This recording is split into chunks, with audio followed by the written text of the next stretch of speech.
information or opinions expressed by the host, co-host, and or guests on this podcast do not necessarily represent or reflect the views of our company, our sponsors, and advertisers. Please consult your attorneys, CPA, or business owners, advisors before making any business decision. Thank you. What's up, everybody? This is Jay Wicker with Small Business Stand-Up. And today I got some great entrepreneurs on the call with me today. So from top left to right, tell us what's your name, your company name, and what do you do? See, all right, how's everybody doing? How's everybody doing? My name is Dave Stewart. I go by DJ Dave Stewart from Shreveport, Louisiana. I'm a music publisher through BMI. I was a bass and cellist for 7 years. Honor orchestra, I was first chair. Got off into hip hop a little bit in high school. Did some production work with some Lil Boosie's production group for a while. Working with one of his guys, former sound man at the casino. And now I just kind of play bass guitar. I cut hair at the barbershop. And I own an air conditioning heating electric company. I graduated school in 2012. And before that, I went to Southern and Baton Rouge and honors mechanical engineering college. And I graduated with a 3.3 GPA. Man, that's the man right there. Okay. Life story. Who want to go next? I guess we'll mix it up. Who want to go next? Bottom, left to right. It's my turn. Yes. Hi, my name is Kizzy Williams, and I am an entrepreneur. I have 20 years of accounting and finance background. I'm located here in Alabama, and I have experience in accounting in the corporate, manufacturing, also governmental accounting background, and also I've been tax preparer since 2007. Was also my I would say my second career, where I was also choosing my 8 to 5 in accounting and finance. And I've been 100%. I've been and also, as I was telling Jay, I'm also a loan broker, so I do that as well. And I'm located here in Montgomery, Alabama. Welcome. All right, who's next? Go ahead, Mr. Breeze. You're on mute. Okay, I'll unmute you, Mr. There you go. Okay, go ahead, Mr. Breeze. Oh, you have my mic muted. Yeah, you have my I mic some muted. Feedback yeah, go ahead. Let's run it back, brother. Let's go ahead and run it back. All right. I'm Breeze Canada. Spelled just like it sounds, Breeze Canada. I am the CEO of Samarian Publishing Company. I'm a writer and a publisher from Columbus, Ohio, by way of Saginaw, Michigan. The Sag Nasty. I'm also a CEO and entrepreneur of a record label. I do music as well, brother DJ Stewart. I'm a bass player. So we're going to talk later on. But anyway, that's it. That's me. I write books and I get funky. Absolutely. All right, Danielle, talk to us. All right. I'm Danielle MacArthur, originally from Cleveland, currently out of beautiful Birmingham, Alabama. I'm the owner of DCDR Solutions, small business entrepreneurship coaching, focusing on, first-time business owners or those with creatives with finished good products, and that's it in a nutshell. Appreciate it. All right, Miss Sheila, it's on you. Hi, everyone. It's nice to see all the new faces. I am Sheila Little. I am a mindset coach, a relationship therapist, and a business psychologist. I'm the CEO of Shaping Solutions, where we actually focus on working with entrepreneurs on their procrastination and their self-sabotaging behaviors. And then I'm also the director of a nonprofit, Shaping Solutions Leadership Training and Development Institute, and our primary focus there is working with individuals in the health and human service fields. We also work with coaches and healers and, anybody that deals with people. And we really teach them effective communication, emotional intelligence, and the power of trust. And so, yeah, we believe that if you can check it in your mind, you can have it in your life. So what we do. And I'm also from Saginaw. Hey, Ms. Taylor, how are you? No. Hey, I'm good. Can everybody hear me? Yes. Okay. So I'm Taylor. I'm originally from Ohio, in the middle of nowhere. I currently am in Atlanta, Georgia. We've been in the South since about 2014. I'm the co-owner of House Consulting. We do real estate solutions, a variety of things, creative finance, wholesale, those sort of things. Also, another branch of House Consulting is corporate coaching. So I have a 9-to-5 like some entrepreneurs, and I enjoy my 9-to-5. So that's something that's different. And so in House Consulting, we do interview coaching, resume review. We also are launching a course called Kickstart to Corporate, helping you really capitalize on your 9-to-5, figure out who the thought leaders are, the decision makers, how to get on everybody's good side and get your promotions. So that's what we do. Great to be here. Welcome. And how do you pronounce your name one more time? Allahme. Rufus. Allahme. Okay, Allahme. I'm sorry. Welcome. Yes. Hello, everyone. How are you? Thank you. Great. Hello, everyone. How are you? My name is Allahme A Dixon, pronounced like salami, remove the S. I'm in Southern California, Edison, born and raised, California girl. I am a business coach and a credit strategist, and an at-risk youth mentor. I'm the CEO of Credit 909. And what we do is we help entrepreneurs establish their businesses and structure their businesses so that they can propel their businesses and be in a position so that they can qualify for funding and business credit. And I also we also help individuals with their personal credit as well, challenge items on their credit reports or dispute items on their credit report. Oh, and then also I also go into the high schools and I mentor at-risk youth females. Oh, wow. Welcome.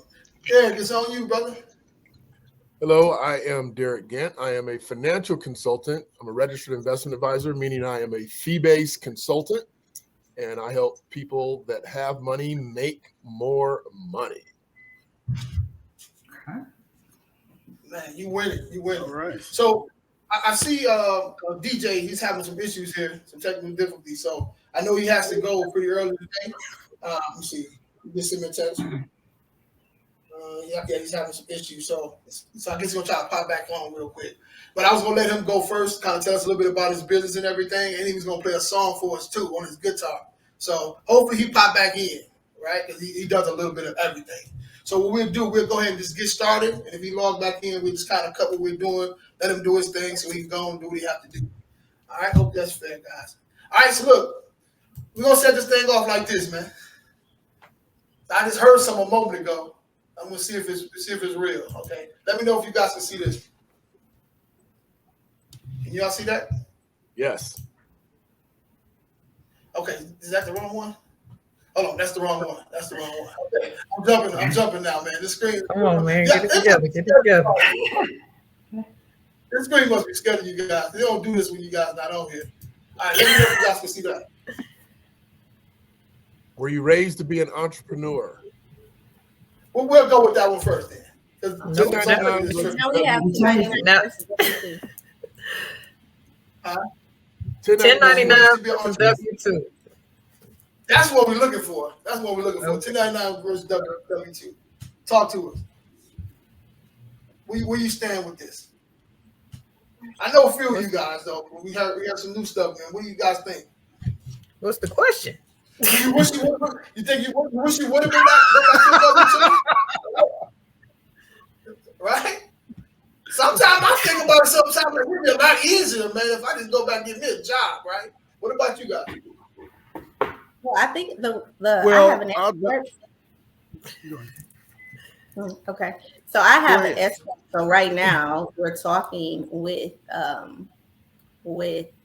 my accountant because I have to take a salary out of my business like every month. Because I used to do a 1099 for my business, but I'm gonna say 1099 all day as a business owner because they're just easier. You just have to, kind of know what you're 1099ing for, though.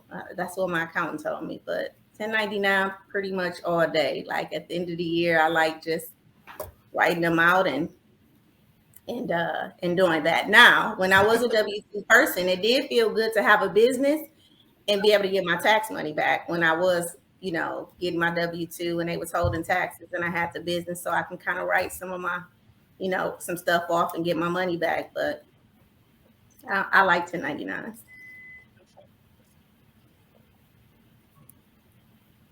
Go on, Taylor. Speak on it.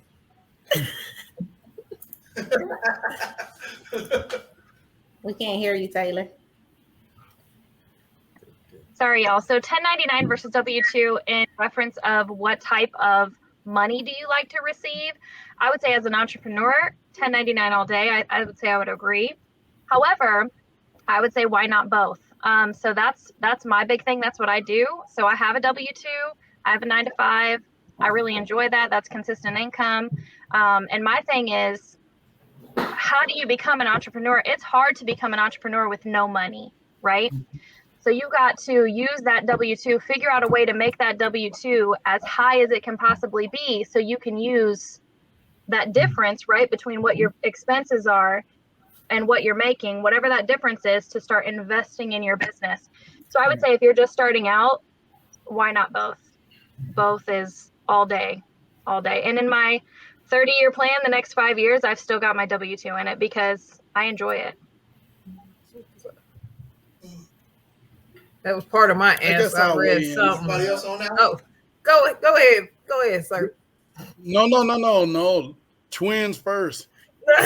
So I was going to say, I saw a powerful picture, and I'm probably going to misquote it, but it said, use your 9-to-5 to fuel your dream. So I would definitely piggyback off of Taylor. I think play the position. Somebody said it recently, and I don't remember who said it, so I ain't going to misquote it, but use that W-2 for recognizance, peep the game, get into the field that you want to pursue and start getting that training, getting that experience, getting all of that to prepare to move over to the other side. Because I don't know how many stories I've read of people, they reach CEO status and then they switch, they leave, to Taylor's point, they use that money, fuel their passion, and then they branch off. So it's, but I think it's different strategies, different approaches work for different people.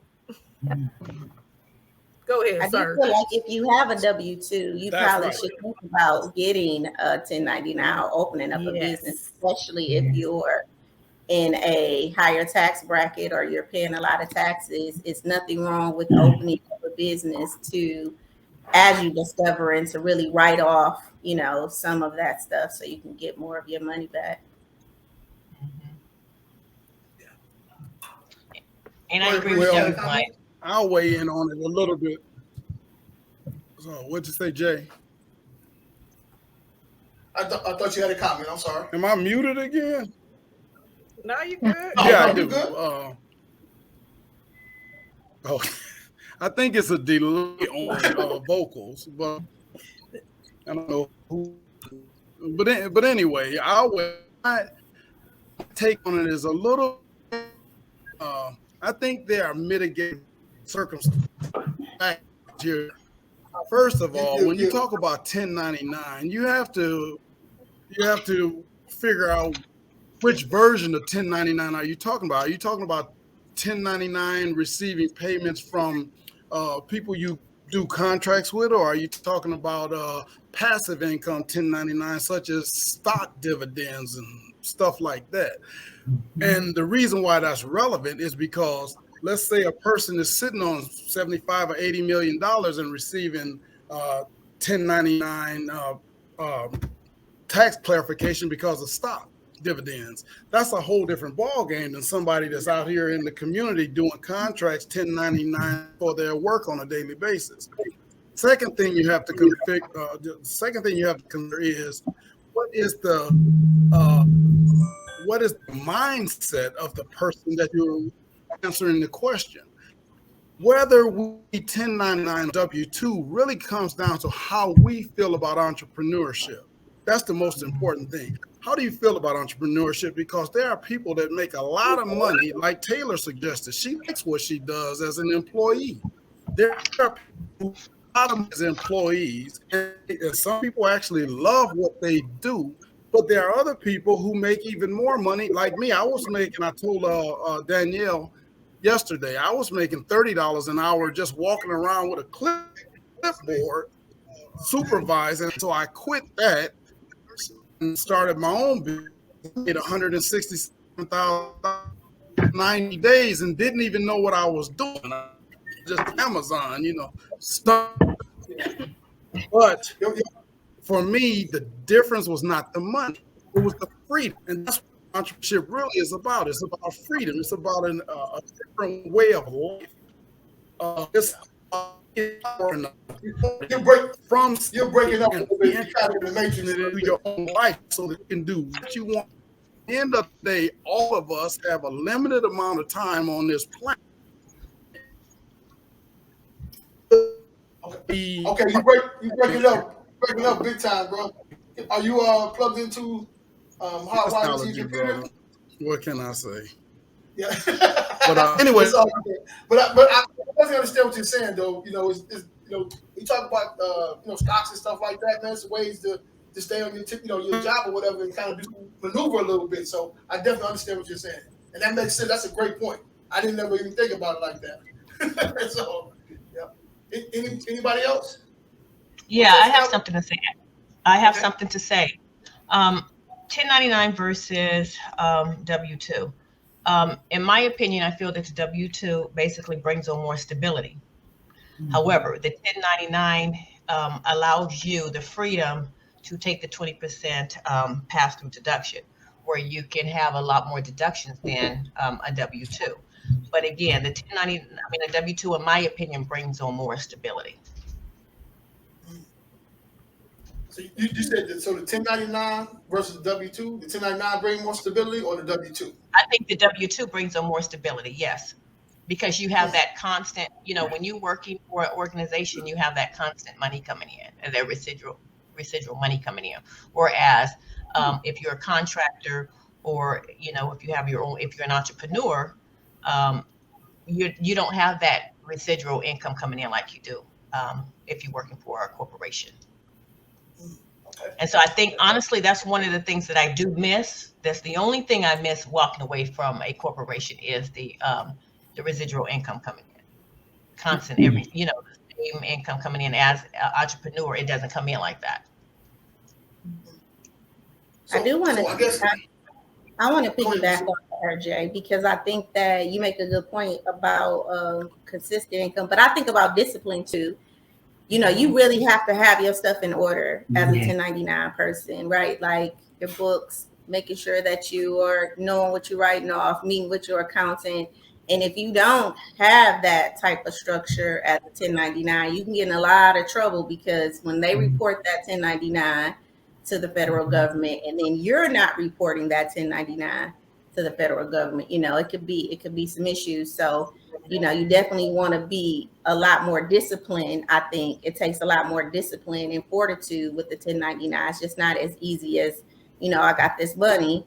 It's about how you're reporting it. And then, what are you doing on the back end to pay taxes on that money, to write off, your write-offs and things like that. So definitely take a lot more discipline with the 1099. For sure. Okay. See, my take on it is that I think, to me, the W-2 is so strict.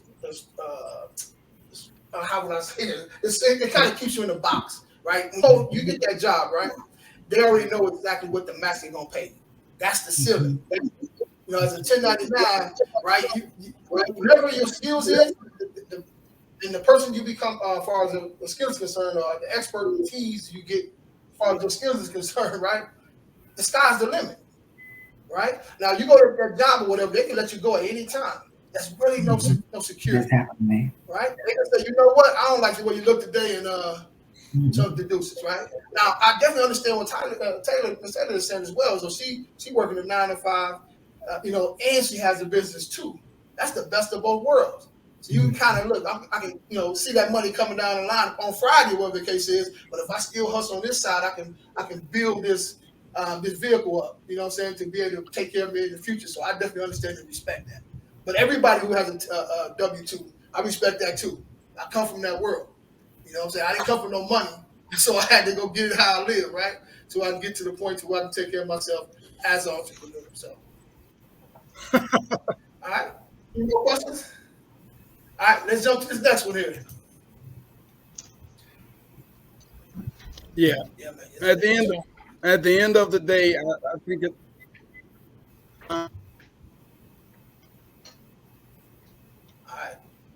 Okay, I think we back. I don't know what's going on. Okay, now was you raised to be an entrepreneur? So that's the question. The question is, were you raised to be an entrepreneur? Correct. Correct. Absolutely. Yeah, check you out. Yes, I was raised to be an entrepreneur. I think my community, though, definitely. Growing up in Saginaw was a factory town. That was the thing. When are you going to get what did they used to call those? If the plant is hiring. Jay, you remember what they were called? If the plant is hiring, then they would send you You said when the plant was hiring? Yeah. Growing up in Saginaw, the community is not like entrepreneurial, right? It's more factory driven. So it's like everybody wanted to work at the plant. And so they would refer. So like every time the plant would hire, that was the thing. Like we have to, get a referral so we can go work for the plant. So as a community environment, no, my community is not that. But my grandfather was raised in Panola, Alabama. And at that time, he's a little. And at that time, back in like a long time ago, we had a whole lot of land during like the slavery time, from bootlegging and all of that. And so he just had an entrepreneur spirit. Like he poured concrete, he fixed cars, he built houses. And it was just always like, look, Sheila, use your gift, to make room for you. So I started doing hair at 11, 12 years old. I'm doing popcorn waves. And and I got in the salon at 15. And then I started college at 19. And I still was a hairdresser, though. I did hair and I owned property. And then I remember having my first job. And different than Taylor, I felt the time constraint because I was like, wait, I came from being an entrepreneur. Right? Like where I'm, doing hair and making, this money an hour. And then I'm like, everybody's like, oh, you need it for the structure. You need it for the structure. And I'm in this office for 8 to 10 hours a day. I felt like they was going to fire me. I'm like, what am I doing here? And I felt like, even though I was getting paid $35 an hour, I was just like, they should fire me because I'm not using my potential that I could be doing. Like I could have been seeing 2 clients by now. I could have had somebody under the dryer, right? So I had a very different experience because I had the freedom. And then I went into corporate. And then, when I went into corporate, I was diagnosed with daily chronic headaches. Like they was putting probes on my head. Like I had to go. I was getting FMLA. It literally made me sick. Like it just that whole structure of it. And so I left and I started my own business. And it was a journey starting my business because I was a hustler before, went into corporate, and then opened a business as a hustler. And no, you can't run a business in a hustle mentality. So I had to learn a lot, you know. But just coming from that entrepreneur spirit, when I got that job, I was like, oh my God, who can do this and sit here in the office for 10 hours? But that's a part of my personality too. So definitely was raised to be an entrepreneur. Well, I was definitely raised to be an entrepreneur because I come from an entrepreneur family in Alabama as well. Like my grandfather owned his own roofing company, and I, from the community we have, it was the majority, the community that I come from. As I grow up, I realized everybody on the block, it was Black-owned lumber company within the community, the neighborhood, Black-owned convenience store, Black-owned lawn service, what we call it, repair service, where he worked on this. We had people who was the electricians, Black-owned electricians. We had electricians. We had anything that you could do to create, had a skill set. I saw people owning these businesses in our community. So I come from the entrepreneur side, but then as we was growing, as I was coming along, it was all about let's go to college and let somebody need to have a degree in the family. So I had a love for calculators. So that's how I ended up becoming an accountant. So I became an accountant so that I could see, because I was doing bookkeeping for the family. I was doing bookkeeping for my dad was a truck driver. So I was doing bookkeeping because I love the calculator and realized that was a skill set and that would come to be paying me in a corporate environment. So long story short, I went to be an accountant because, okay, I had this degree, so I need to use this degree that I have worked on for years. And then as I was in the corporate, governmental, and the accounting world, like, I'm not sure I can remember your name, but like you said, I felt like I was limited because I had the desire to have my own, because I know it can be done on my own. But how was I going to get there if I had to work this 8 to 5? Because the jobs that I was being leadership roles, would require me to use all of my time and energy. So when I get done with 8 to 5, I was literally burnt out. Like enough energy to say, hey, I need to study and focus on create something for myself and for my family legacy, because I come from a legacy, so I want to continue it on for generations to come. So it was the mentality that I got to keep this accounting and finance positions because I worked so hard to get here. My family told me to get these degrees, so I got to use these things. But I was like, I know it can be done without having an 8 to 5. I know it won't be easy. I will never tell them about, it's just an easy breezy transition. But if you prepare yourself in your mindset, it get there with steps. Anything we want in our life, it has to come with steps. So that was my journey. But yeah, I was born in an entrepreneurship family. So I came out, it's in my DNA, as they would say it. So I'll start to flip the script a little bit, I guess. I was not raised to be an entrepreneur. Nobody in my family was an entrepreneur. Everybody worked at the factory. I was the first person to go to college. But I think that there's hints, right, for all of us. If we can look back on our journey to becoming entrepreneurs, we probably saw that we were building resilience, right? So there was some sort of, I can get past whatever this rough spot is. And you have to have that, I think, as an entrepreneur. I think also all of us could probably relate to the hustle in some way. I remember in junior high and elementary school, although my family were not entrepreneurs, they would, and this is, I can't believe I'm saying this on a live, but as a family, we would go trash pick and flip it and then put it out in our yard and sell it for, to get by. And so that learning that hustle, I think is probably a little egg, but none of them knew how to be an entrepreneur. Nobody had business acumen, financial literacy, none of that. So yes and no. I think yes and no. You can come from a family that doesn't know the world and how to acquire financial freedom, but still get those little pieces like resiliency and hustle, I think, help build an entrepreneur. Look, man, I'm gonna come from the complete opposite. I was not, and to put it into perspective, because we come from a welfare family or whatever. Actually, when I had my first son, my mother told me, "Oh, well, just stop working and let."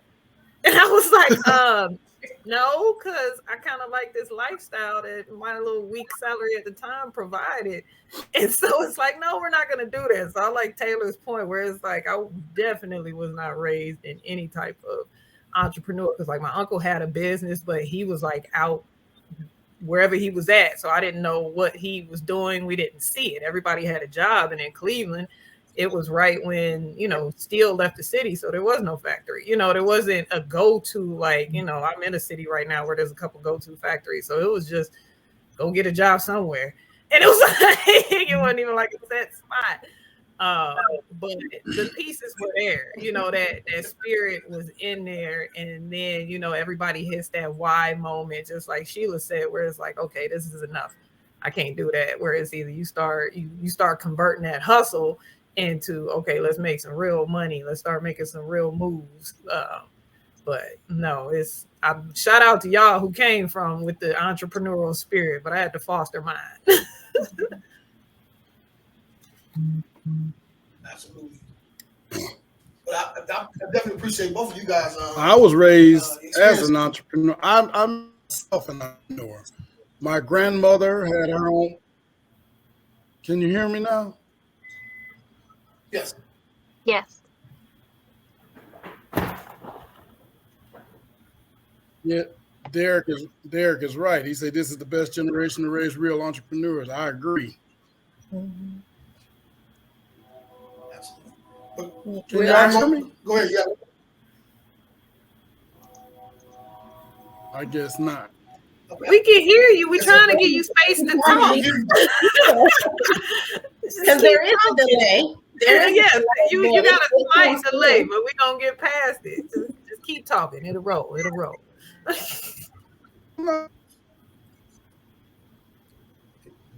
don't think you can hear us though. Yeah, so I wasn't really raised. I guess I can say I was raised as an entrepreneur, right? Nobody around me was entrepreneur in the quote unquote, right? But the illegal way, right? I've seen it. I seen the transaction from left hand to right hand, right? I knew I didn't want to be the person, buying, so I went the other route, right? The one that's selling or whatever the case is. And I always had that mindset, man. It's just entrepreneurship is just like that game, to be honest with you. Supply and demand, and to be like Taylor, man, we didn't grow up with no money at all, neither, right? So I was at the soup kitchen every single day. So you call it soup kitchen, or we call it hot lunch too. So we're in the line along with my mom, my family, the whole nine. We're in there trying to get some food, but I knew I didn't want to stay there. I knew I didn't want to stay there. So when I had an opportunity to change over everything, to get legit, I jumped on it the first thing smoking. You know what I'm saying? So that's my story, man. I was touched by a couple of you guys' stories, man. That's pretty deep. And I definitely appreciate that. I definitely agree that with Derrick's statement, this is the season to raise entrepreneurs and not hustlers, because you can learn bad behaviors in hustling, right? Like the not doing your taxes and so many things. But because we understand the difference between what entrepreneurship and what hustling is, I think it is a season for raising entrepreneurs where they can align, advance, and accelerate whatever that thing is that they have to deliver to the world, right? And not have the hustle kind of behind it, right? Like understanding the importance of taxes and, a real business, the EIN number, really authenticating. Is that the word? I think it is. Product and services. Like I said, my grandfather, entrepreneur spirit. Okay, spirit. That's why I grew up in the entrepreneur spirit, because my grandfather was a hustler. I don't think he ever did taxes, and all his money was under the table. And 1099, what, where, and when was that happening? So yeah, and then the system was set up similar to, like Danielle said, my grandmother was on assistance, and my grandfather had his hustle, right? And so we had kind of like this. He couldn't really claim his income because my grandma was getting assistance on the back end. So, now really solidifying what is entrepreneurship, what impact are you trying to make in this world with your product and service, and having the education behind that to set our kids up to be successful and not have to really go through a lot of the roadblocks that we have to go through. So I agree with you, Derrick, that it is, a great time to be an entrepreneur. And I have to say, I want to say that I was raised an entrepreneur. And my dad was an entrepreneur. He was a financial consultant, but he was the only entrepreneur. So I'm saying that I kind of mimicked my dad. I was raised as an entrepreneur. However, my parents passed away 2 weeks apart when I was younger. So I was forced to go into corporate because I had little siblings, younger siblings I had to take care of. I stayed in corporate until I had kids of my own that was out of high school, and it allowed me the opportunity to go out and do exactly something I wanted to do without working in corporate. Coming from a family of 7 kids, I'm number 3. I've always been an entrepreneur, and I've always been the only entrepreneur in my family until just recently. So a lot of my siblings kind of joined the bandwagon, and I helped them establish their businesses. So now they walked away from corporate, and they're entrepreneurs, but they're in a position now because their kids are grown. So I think we kind of had that entrepreneur spirit, but we waited until we were actually in a position, because if you lose your parents at a young age, you actually have no choice. You have to, survive. So, and then when you have younger siblings that you have to take care of. So I think that was all of our stories. We, had the entrepreneur spirit, but we had to actually work in corporate to pay the bills. So true. What's up, Jay? Yo, what's up, man? Not much, brother. Not much. You got something to throw in there? What we talking about? Pot? What we talking about? Were you raised to be an entrepreneur? Was I ready? Raised. Was you raised? Yes and no. I don't think that we were considered to be raised as entrepreneurs. I just know that with my grandfather, my grandmother, who actually raised me, they all had, businesses, washaterias, shoe stores, and other endeavors. But it wasn't that they were showing us. It was the environment that we were in that allowed us to understand what entrepreneurship was. And my grandmother was the hustler of all time, okay, because she did hair. She was a domestic worker. She was also an RN. And then she also had 4 shoe stores that she ran all at the exact same time. So us being able to see that and that hustle and that she put into everything that she was actually doing, and I think that kind of just rubbed off on us for sure. So it was just the environment. What about you, Derrick? Well, I agree with Jason, and I highly doubt that when you raise a child and you rear a child, you actually walk them through the process. Mm-hmm. And it sounds like most of us, including myself, we were around the process. So the usage of the verbiage in the spirit is accurate. Both my grandfathers ran their own business. My one grandfather was one of the top barbers in town. My other grandfather had a luggage company. Legit businesses, no side hustles, no hustling, no behind the scenes, no under the table. But they don't talk about that. Our generation, our people don't say, hey, I need to cut this many heads to cover this much overhead, and I got to pay myself this, and this, and put this aside to do this, that. So I don't think that we were raised to be entrepreneurs. I think, and if you were raised that way, you were blessed beyond measure. My dad had a W-2 as a master plumber for the local school system. And then he came home and took about 20 minutes to himself, and then he went out and moonlighted. Now, he didn't claim none of that on his taxes, and I never even thought about it until you all start talking about it today. My dad's been gone for years, but he went out, fixed people's, toilets and sewers and tubs and sinks, and they paid him, and some of them paid him, right? He wasn't good at collecting money, which, used to tee my mom off to no end. However, I don't think that most of us were raised. I was around 2 entrepreneurs, and my dad actually did some entrepreneurial stuff. And how I got to become an entrepreneur was that I was working for a big department store. One guy left. They told me I was in charge of his department as well. So I'm doing 2 departments. And when it came time to talk about money, after I did a great job, they wanted to give me $1,000. And I said, $1,000? I saved you 30 grand in income, another 10 grand in benefits, and you want to give me $1,000. And so I just smiled like a good guy and was like, yes, massa. And I left. Right. And I started looking at industries that I was in control. What Jay said on the last question, looking at a W-2, I looked at industries that I could get compensated based on my value, my effort, my skill, my ability, my knowledge, my charisma. And so, I started looking for that. I didn't want to be capped on what I could make based on the industry I was working in. So, but when I started that, the guy that brought me in to the business had been doing it for 20, 30 years. And he says, I'm going to take great care of you. I'm going to show you the ropes. I'm going to walk you through. Dude retired 6 months after I signed up. So, I think we're all self-taught. It's just so happens, let's just be honest about the scenario. We just happen to be the cream of the crop, because there's lots of people out there hustling and grinding and shucking and jiving.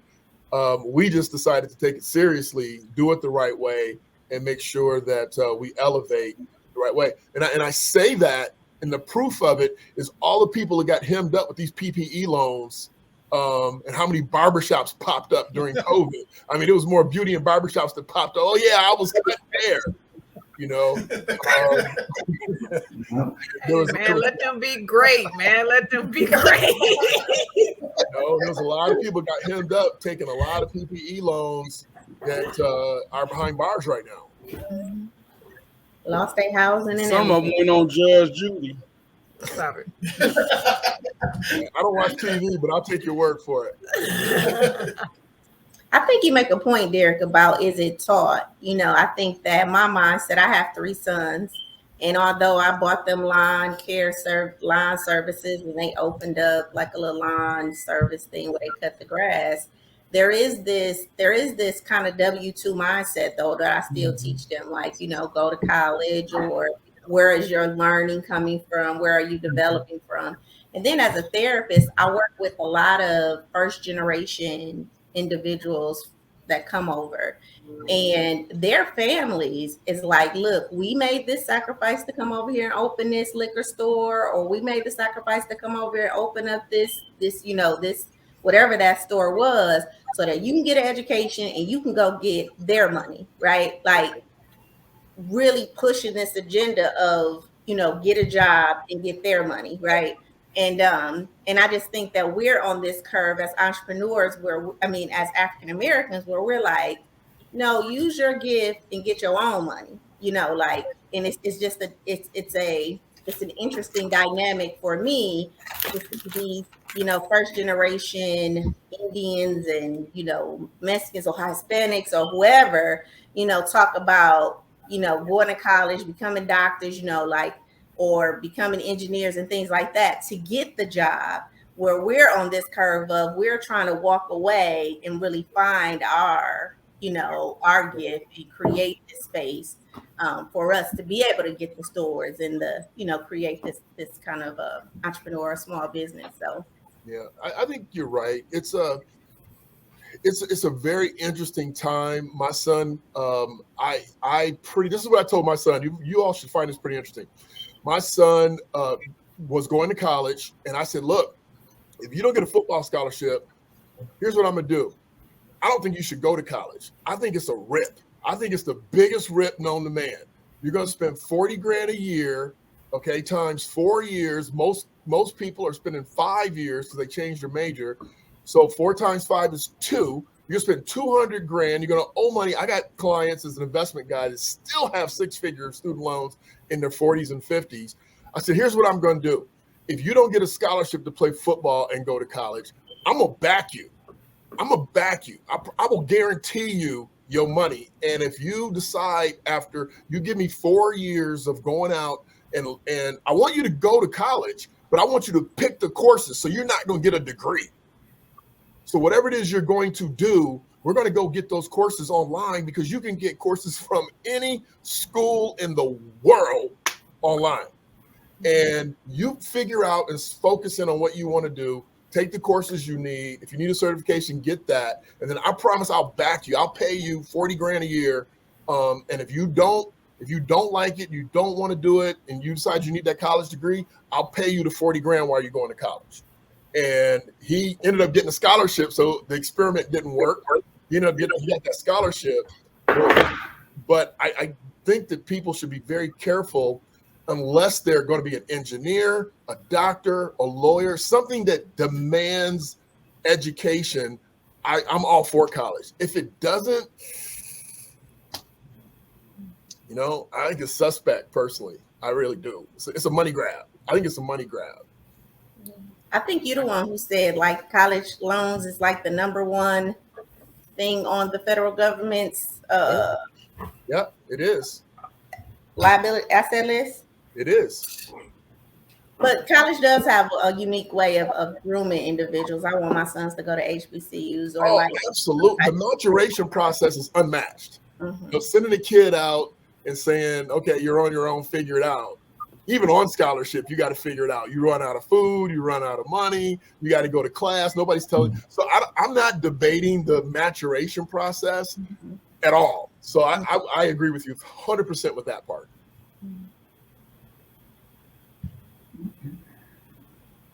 I went to college. I have 5 college degrees, and I do not use one single one of them to do what I do today. I make a hell of a lot of money sitting here on my behind watching Netflix, eating watermelon, and those college degrees on the wall. Now, as you said, Derrick, I am not one to knock college. I won't tell anybody don't go. Right. But what I will tell people is this.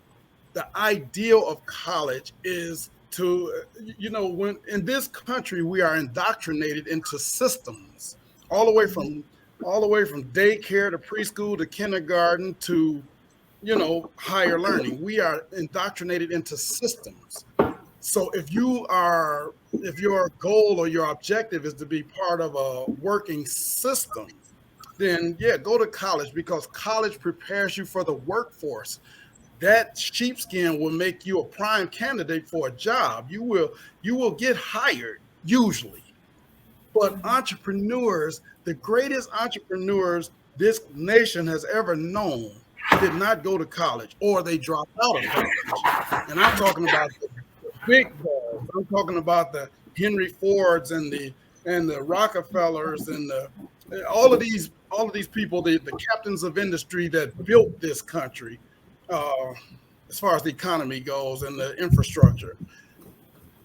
Once again, I'm not knocking higher education for anybody that chooses it. But what I am saying is, I think there's a fork in the road. And when you choose higher education or college, you're intentionally or unintentionally choosing a life of W-2. You're choosing to be an employee, whereas the entrepreneur has a whole different mindset.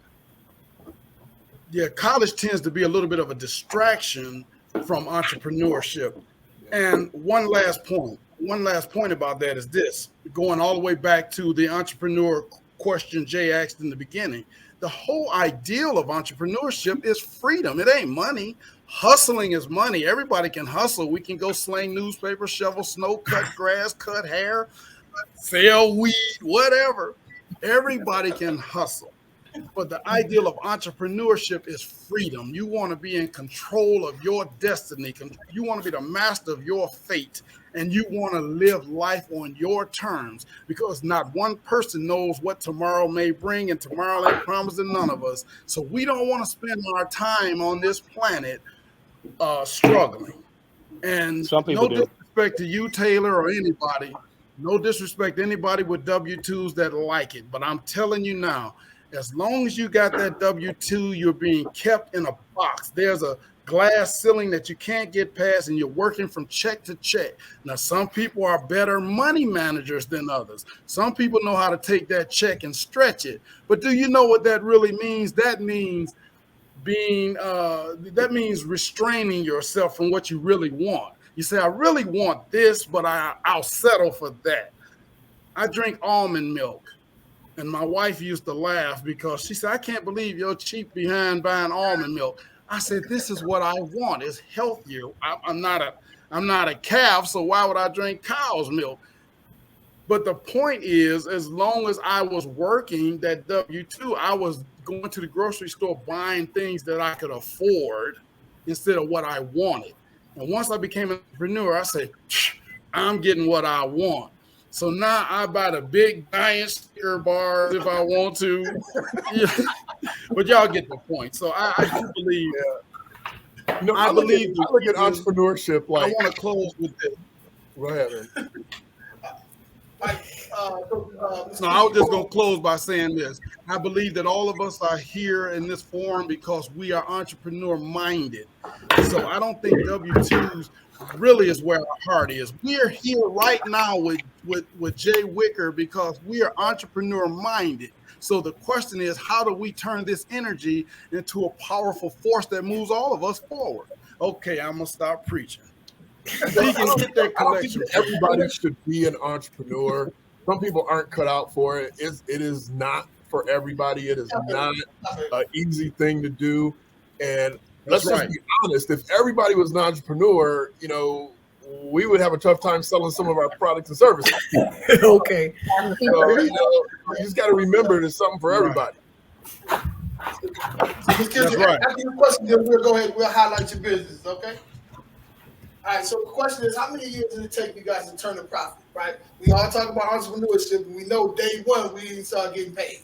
Or if you did, hey, more power to you. But how long did it take you to turn a profit? 1 year. 1 year. 1 year to make a whole $500. Now you laughing and I'm serious. Look, that's the greatest $500 ever though. That's your $500 for a whole $500. And I said, you know what? I won't spend it all in one place, but I did. But it took a whole year. It took a whole year just to get that one $500, man. That is hilarious. And I'm not saying that came in pieces. I'm saying it all came at once. $500 for a whole year. It took me about 9 days. Yeah, it took me about 9 days. But once again, that goes back to what you were saying about who was raised to be an entrepreneur. Growing up, I delivered newspapers, I shoveled snow. I had so many little hustles as a kid that by the time I became an adult and got out of the Marine Corps, I already understood the business model. Hey, so Devil Dog. Once I implemented my business, I immediately started making. That's right. Hoorah. Hey. But once I got that ETA on the wall, man. I knew exactly how to. Yeah, I knew how to make money, and I knew how to make net profit. And it's not complicated. It's just that most people aren't taught that. Mm-hmm. A lot of people have businesses or hustles that are not taught the fundamentals of how to make that business work. Mm-hmm. And that's the only thing that I think aside other groups of people, particularly in the country, that our people we don't learn the principles of business. We, as the brother said, grandmama cut hair, grandmama got a shoe store, uncle so-and-so got a barbecue shop, and we all got businesses and hustles and this and that. We all grew up around it. In Saginaw, as Sheila and he testified, there was a lady down on Potter Street named Mama Lily, had the baddest soul food restaurant on the planet. And that's just one of about 500 businesses I can name in the little small city of Saginaw. But so we were all raised around it, but the principles, the fundamentals of how to turn this ideal, this hustle into a thriving, profitable business to where you don't need the W-2. You can sit, matter of fact, you don't even have to work. I think the real determining factor of a successful business is when you can sit back and delegate. Take Henry Ford, for example, or Elon Musk, car magnates that never built a car in their life. Henry Ford didn't work in the Ford motor plant, and Elon Musk doesn't work at Tesla. We want businesses that run themselves. We need to be out there fishing while we're making money. In my case, because I sell books on Amazon, I'm able to sit here and watch TV or sleep or ride my 10-speed or whatever I want to do and make money. So I'm kind of blessed, but the point is we have to talk to each other. We have to share these concepts, principles, and ideals, and teach each other how to turn businesses and business ideals into profit corporations or companies. What about you, Sheila? I was just gonna I was gonna just say, I think that I'm good for changing the question. So when did I learn that that I could make a profit in business? Because in the beginning it was definitely this, all the money going in, reinvesting money.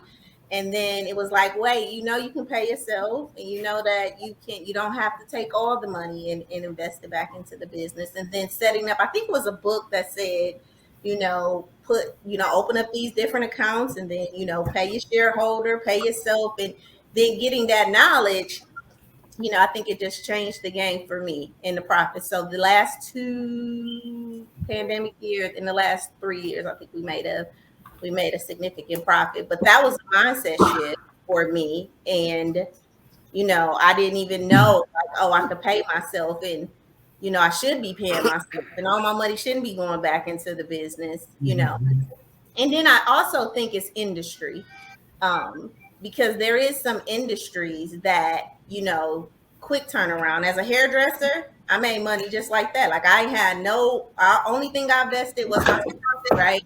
So the only thing you invested was what? You broke up. I did hair. I was a hairdresser. I know. You said the only thing I invested was my time. Okay, but what about the scissors and the? But that's what I'm saying. So one pair of scissors cut like 100 people heads, or one comb. So my cost to do that business was significantly less than what I was able to yield as the hairdresser. So I was making thousands of dollars a week, as in profit. But then when I switched to becoming a therapist, and now we got insurances that we got to pay, and employees that we have to pay, that profit margin significantly changed. But I have a close friend who just went into like the electrical industry, and they just been in business 3 months, and they are at 6 figures already profiting, right? So a lot of it is industry too. But I'm like Breeze, and this is when we have to start thinking about getting other lines of income that I'm not attached to, if it's a book or some type of online course or some other way that I don't have to use my time, and then it's just profit right there, coming in. But all of those things I learned along the way. What about you guys? How long did it take you to turn a profit?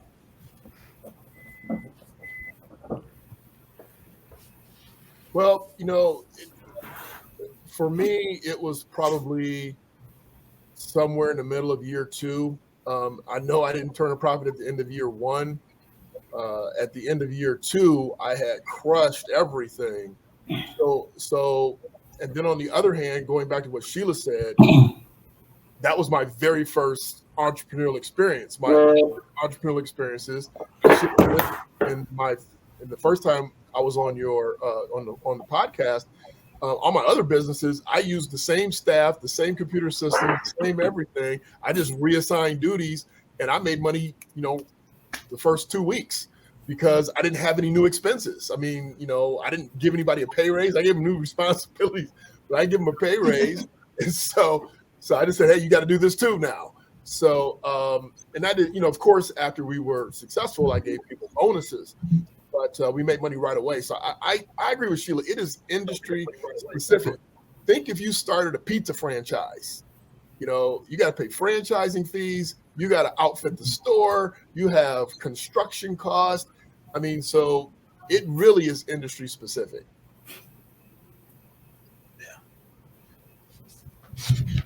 in the real estate business, see, y'all can go buy these wholesale houses, you and Jason, and flip them. Don't use your own money. Then you walk away with, all of this money because y'all savvy with the real estate. But yeah, I got to get on some of them calls. calls. Also do other things as well.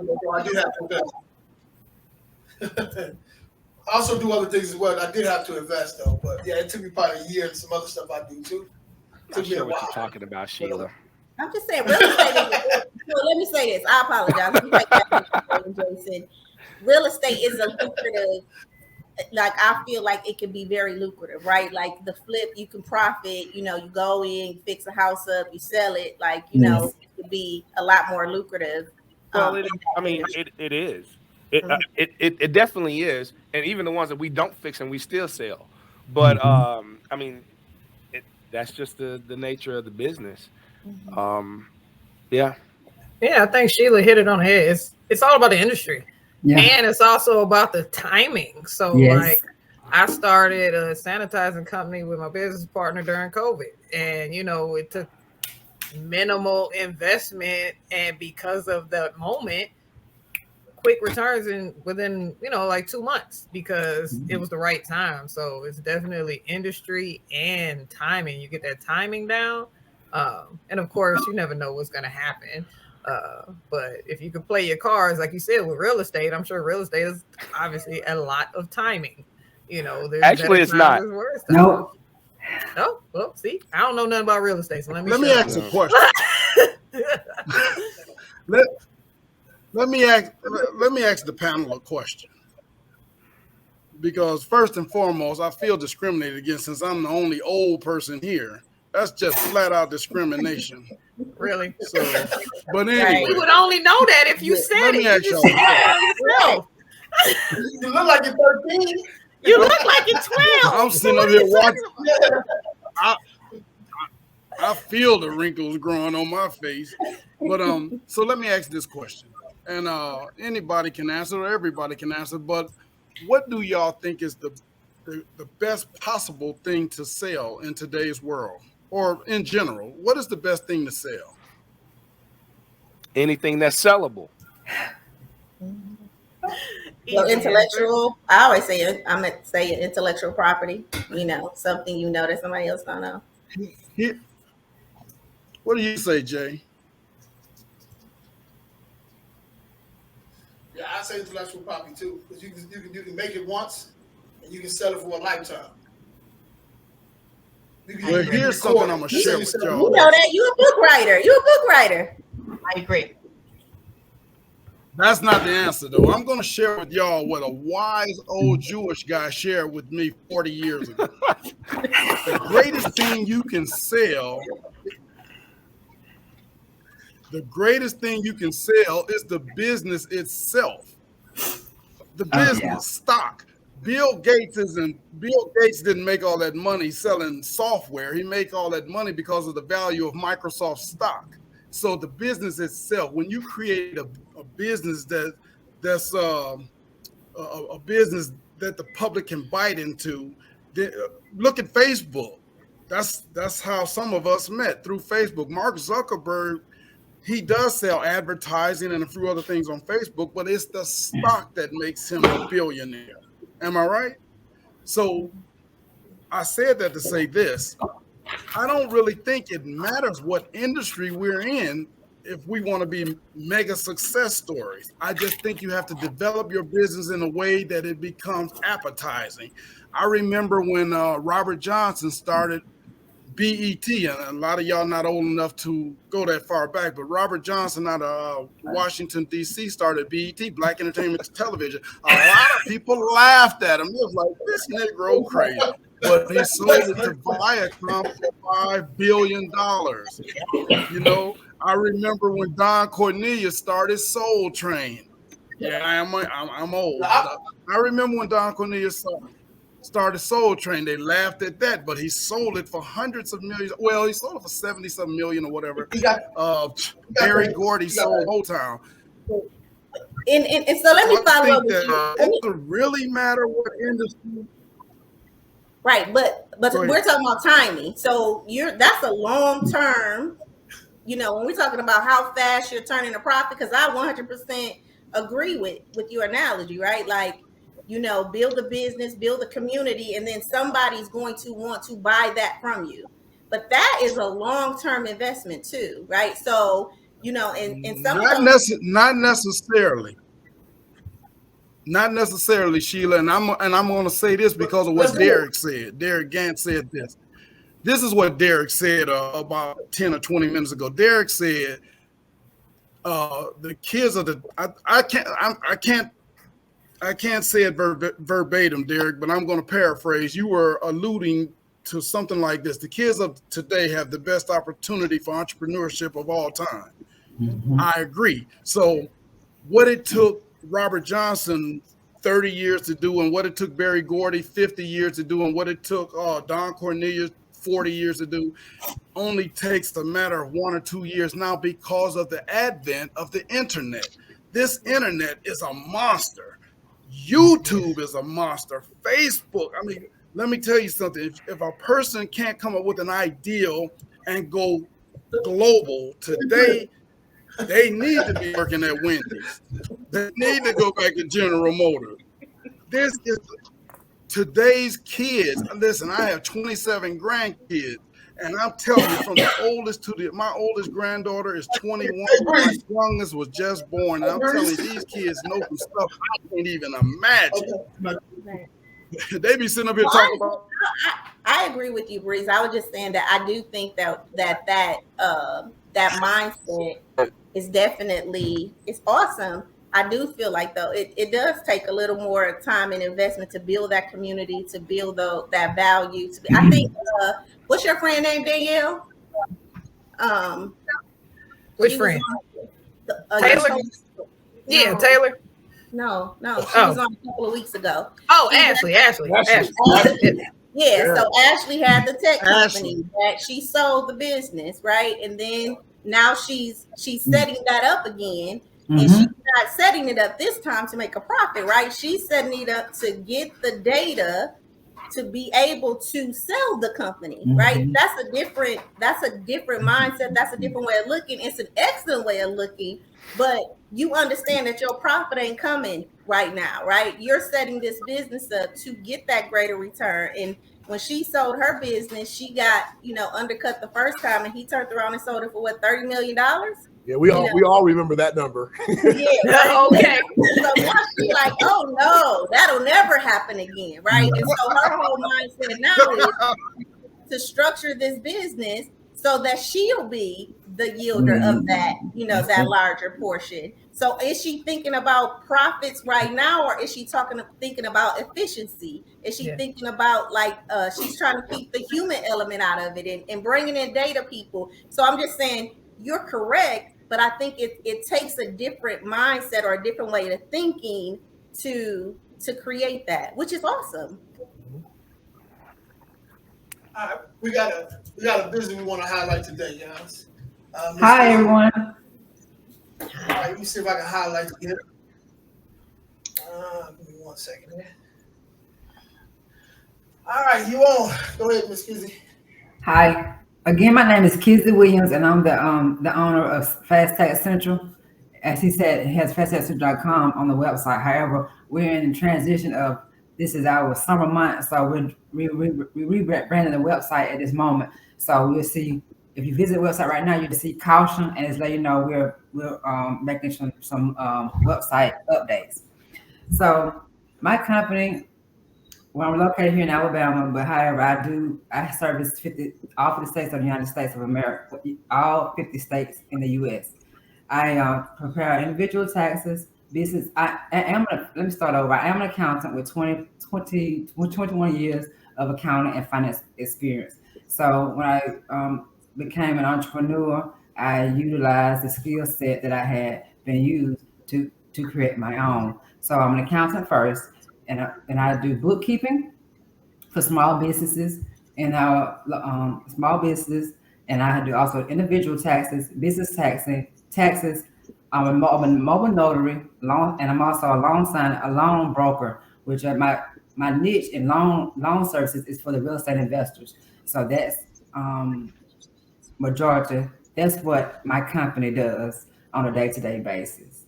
And that's pretty much it in a nutshell without me boring everyone with all the details. Great job. Great job. Now, where's the money? You guys have any questions for her? Yeah. Where's the money, Kizzy?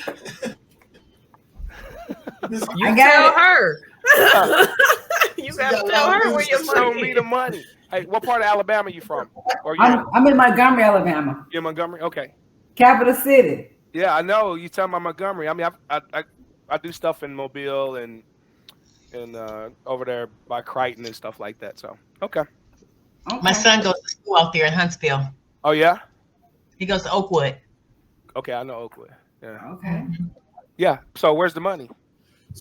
I got it. Okay. I got the money. All right. I'm serious too. I was writing your information down while you was talking, taking notes. So You had the info? yeah, I got it. I know I'm gonna get cautioned if I go to your website. So we'll hook up later. Okay. Yeah. So, Kizzy, I want to ask you a question. Go ahead. Kizzy, I want to ask you a question. When you said that you do bookkeeping for small businesses, exactly what do you do as far as your bookkeeping services?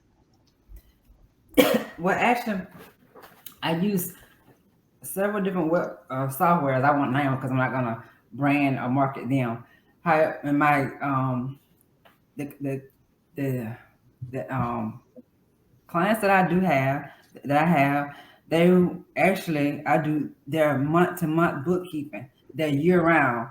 I do their quarterly taxes for them. So when it's tax time, it's not like a big burden. They already been knowing throughout the year that this is what's going on. They've been reporting estimated taxes throughout the year, every quarter. So at the it's tax season, I'm also their tax preparer, their accountant as well. So it started with them coming in with taxes. This is how it started because I really was going to do individual taxes and business taxes and just leave the accounting part out of it because I've been doing accounting for so long. However, when I started having my business clients come in, they had not done any bookkeeping because as we stated before, some of us had the hustle mentality. They know they have the skill sets, but they hate the books. They just know they're making money, they got to pay bills, and they got to take some money out to pay themselves. That's what they were doing. They were keeping receipts and things. So I created a structure so they could actually scan things in a secure portal, and I keep track with all their documents, all their personal documents that I do as an accountant, and they give me access to those things. And they also can see whenever I make any transactions, and they always have access to that software because they're the owner of the software. They just allow me as an admin user to go in and to do their entries and to keep track of their money. But they always see what's going on. I never have just 100% access. Okay. So do you do the APs, the ARs, the profit and loss statements and things of that nature? Yes, ma'am, all of that. I do the entire accounting as though I was an accountant in my 8 to 5. For the corporate, I do take care of the clients the exact same way. Okay. So you can know your profit and loss, to know what I don't tell them what product, because majority of my clients are service providers. So they're into real estate. So I don't tell them, but they can see where they need to stop, where they're spending so much money in the marketing, or where they're spending money in, or they're flipping this particular house and they realize, oh man, we kind of like cringing towards this budget for this next draw type of thing. So they can see the money, because for instance, the real estate, they go in and out of Home Depot, Lowe's, and all these different places, and they just know they gotta get the item because they need it like right now to finish this project or for the contract project. But they're not thinking I need to keep up with your receipt. But I have reminded for them that we have access to their Home Depot credit, Home Depot account. They have an account with Home Depot, so we can keep a log of it throughout the month. But if they don't have a Home Depot account, they just start out and they just have receipts. Well, you have access to just scan those in as you just scan them in, take a picture of it on your phone, in the system. You can do it that way as well, and scan it in and keep track of it, and let me keep track of it for you. That's where I come in at. Okay, awesome. Thank you. Mm-hmm. Great question. Anybody have any more questions for him? I already got my question answered. If you need a contact information, what you do is much needed in our community. Say it again. I said I just applaud you for what you do because it's much needed in our community. Now, do you, when you're doing that, are you also because I heard you say you don't basically kind of set up the purchase for them, but do you talk to them about it? Yes. Okay. Yes, I do. I'd be mindful to let them know if you made a major purchase, to let me know, because it could be considered an asset, so that you can start depreciating it as well. You know, type of things. I just educate them, because if I already been there, as they tell me, you already been the account, you've been on account all these years, so we leave it up to you. So therefore, I'm always constantly learning. I just had a webinar last week with IRS, but it's just I'm constantly always anything new coming up. I always try to be mindful to be aware of it, because I might have a client that walk in that need that particular service from me or knowledge. So I'm always trying to, if I know it, I'm going to educate them on it. If they ask me a question, I will research it to see, hey, can this be done? We might have to have a private conversation here. Okay. Well, I mean, I'm just, because we're getting ready to do some other expansions and some things with some divisions, and I'm gonna need somebody to manage that crap. Okay. So, all right. Gotcha. Great job, Kizzy. Great job. All right, so let's do this, man. Let's do this. Anybody have a time clock, timer that they can show us? I got a game I want to play with you guys. You know, a game. Yeah, I got a game I want to play with you guys. What's the bet? It's called you putting on the table. Dude, all about money today, man. Battle of the Sexes, the Entrepreneurship edition, right? It's a little corny, but I'm gonna try it, right? So let me What do this. was it again? Say it again. I didn't. What game? What was it again? What did you call it? Oh, okay. Battle of the Sexes, right? The Entrepreneurship edition, right? Entrepreneur edition. You guys hear that? Battle of the Sexes. Yeah. Okay. My microphone way over here. Let me bring it to me. So it's the Battle of the Sexes, right? Entrepreneurship edition. Entrepreneur edition, basically, right? So I'm gonna ask you guys. Heard it here first by Jay. So I'm a little corny too, so I'm gonna make sure we have a little fun, right? So the lady's gonna go first. So I'm gonna ask you guys a couple questions. Maybe you gotta tell me the person's name, or if I say the person's name, you gotta tell me what they do. It's 5 questions, right? Let's see who gets it done in under a minute out of the ladies first, right? Wait, I got a question. I don't even know this game, man. I got a question for the ladies. I got a question for the ladies. Ladies, are we messaging each other? No. We gotta blink. Okay. I'm just trying to see what the strategy is, Jay. Hey. You guys can talk to each other if you want to, but don't do it behind. I want y'all to use your phone, use the Google, none of that, right? I don't want you to do none of that. Okay, well, that'll work. Ready? I'm gonna mute myself. We're gonna try to take it all right, so are you guys waiting? Go for it. I ain't never played this game before. Go for it. Okay, I need somebody to hold up their phone for 1 minute. Jason or Derrick. I'm about to say it's got to be somebody from the other team, obviously. Right. Yeah, gotta be a man, right? So get ready to set the time, bro. Okay, hold on 1 second. All right, so he ain't cheating. Y'all can see it, right? And then the ladies, I want you guys to put on your phone as well when it's a fellas time. So you get 1 minute to answer at least 5 questions. Okay. All right, and now if you don't get the answer to it, you just say skip. We go to the next one. Okay. Okay. All right. Let me know when you guys are ready. We got it. Let's do it. Y'all attentive like a ball. Y'all ready to roll? Okay. Who is the person? Okay, you ready? Go ahead here. Who is the person that owns? Wow. Oh, push pause. Okay, what's he do? Come on, Let's go. Okay, I'm ready now. You ready? I'm ready now.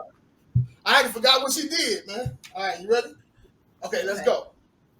Who is the person that owns Radio 1? Kathy Hewitt. Allahme. Yes. You can't say that, though, bro. Oh, I thought you were talking about somebody here. No, the women gotta answer. You put him on mute. The women go first, then the men go second. So, all right, Okay. you got the first one go. Okay, you ready?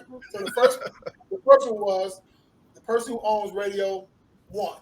You guys said Captain Hughes, right? So we're going to start now. You ready? Mm-hmm. Who was the first black millionaire? Millionaire? Millionaire? Millionaire. Do y'all want to skip that one? Is it the lady that did with the hair comb? Oh yeah, Just for the women. Walker. The hair comb lady. Madam C.J. Walker. That's it. That's her. Okay. Who was the lady that owns Old Magazine? Who? Oprah. Oprah. Yeah. Who was the first black engineer in NASA? What was her name? They had to move it. Oh. How many more seconds we got? We got 20 seconds. We're gonna have to pass that. We passed that one. Pass. The first black vice president. What's her name? Camilla. Carmela. Yeah. Okay. Camilla. The first engineer for NASA. What's her name? Leona. First black engineer for NASA. What's her name? I ain't even gonna act like I know. All right, it's a wrap. Y'all got 4 out of 5. So, fellas, you guys got your hat handed to you here, man. If you guys don't get this right, so I'm gonna hook y'all up, right? So let's do this. No, I'm just playing. That's not. I feel like Breeze. You discriminating against the women now. You guys against the ladies here. So, all right, we gonna. Okay. I don't know none of these answers. He ain't even asking no questions. You don't put yourself out the game before you started, man. All right, okay, so ladies gotta get your timer now. Who got a timer on their phone? I keep Anybody? Okay, this for us? Yes. Yeah, women on timer duty. Hold on. Yep. How we get down? Look, I know, right? How many minutes I get? Okay. Look, I got a phone. I got a phone. 1 minute. 1 minute. Okay. You get 1 minute. Okay. Yep. All right. Sheila got it. Fellas, y'all ready? No. Yeah. How come we didn't come up with the answers? That's it. We're going to have to do that. We're going to have to do that too. Okay, y'all ready? Let's roll. Y'all ready? Yes. Who was the black billionaire who used to own BET? Robert Johnson. Robert Johnson. Correct. You know I don't watch. What's the 44th president name? Barack Obama. Barack Obama. Who is the black man that made the 3 traffic lights? Garrett Morgan. Man, he owned it. Cleveland. Who owned it? Who owned it? Motown Records. Barry Gordy. Barry Gordy. How many seconds we got? Plenty. What was the black man she who muted. You peanut butter? muted, Sheila. They muted you. You got 16 seconds. Come on, ask the question. What's the black man who owned the peanut butter? Who gave us the peanut butter? What's his name? Carter. 5, 4. Carver. Come on, fellas. Carver. You said go. Carver. George Washington Carver. Yes. Okay. George Washington Carver. Why they get the basic black history questions Yeah, and exactly. we get the quiz stuff? Why they get black history 101? They did, didn't they? They won this time. So I guess we're going to do. They only got 4. Y'all got 4. They got 5. They didn't get that last one. He said George Washington Carver. Derrick said it. We got integrity. Before we even did the game, right? He answered like 2 of the questions before he even started the game. He was talking about Barry Gordy. He was talking about, I'm like, what? You've been looking at my notes, man. So he did his thing. Look, that's what I'm saying. This thing's real loaded. Now, I don't know about y'all. talking about Soul Train, Barry Gordy. All right. Well, I have to admit, I'm a professional nigger lover. Stop it! You can't say, look, now you just got your man banned off of YouTube, man. You kicked off the podcast, man. All right. Are you for it or against it? No. Go play my old podcast. You'll get my answer to that one.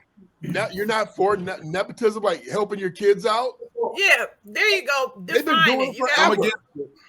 You got I'm too many for it for my technical son. I've set my son up at every turn possible. You got to tell us why, though. You're against it or against it or for it, and why? Go ahead, Derrick. I'm for nepotism because they already got they used it to pass their money from generation to generation. They've already been using it. So we need to use it and set our kids up so they're not starting at the same zero start block that we started at. Only if they deserve it. Well, they got to work for it. They got to work for it. They Though. give That's it what I'm to saying. them. Yeah, I've had clients. I've had clients that owned multiple McDonald's, and their kids just did not want anything to do with the stores. So he couldn't pass them to the kids. So he sold them, and he got the money, and he set up some trust funds. But my son wants my business, so he's working. I'm setting him up for my spin studio. I'm setting him up for my financial business. I'm setting him up for my online stuff. Even my branding is such that I changed it so it's not Derrick Gant, to help him as we move forward. So if we don't do it at every opportunity, then our kids are constantly starting at the first block. Yeah.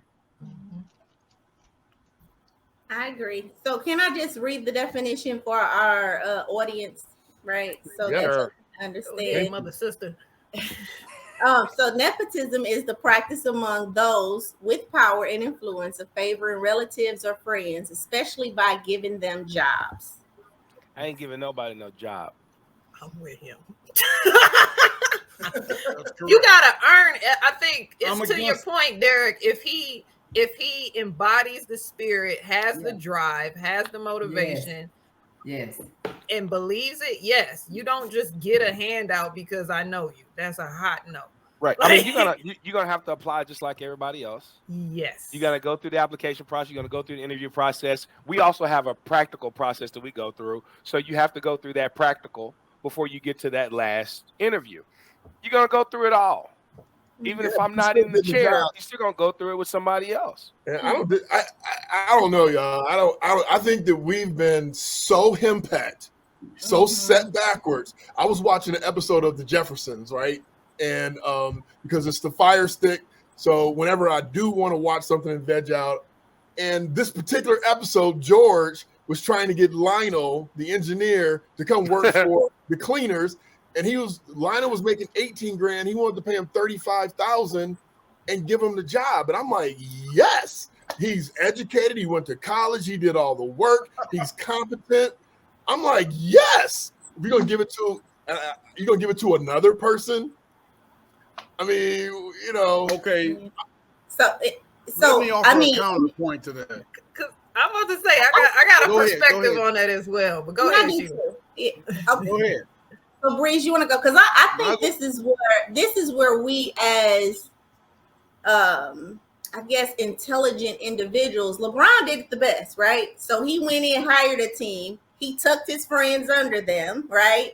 Made sure that they had the leadership, made sure that they have the tools and resources, to absorb what these consultants came in, fired all of them, and then put his people in those positions, right? So I think that part of the positioning, Derrick, I agree with you, is just making sure that when we put our friends and family in these positions, that we're using some due diligence in making sure that they're getting the information, the wherewithal that they need to keep our businesses thriving, to keep our businesses, moving forward, and not just because you're my friend or just because you're my son. I think we watched a lot of movies about that, where the son now is a CEO, right? Because this was his dad's business.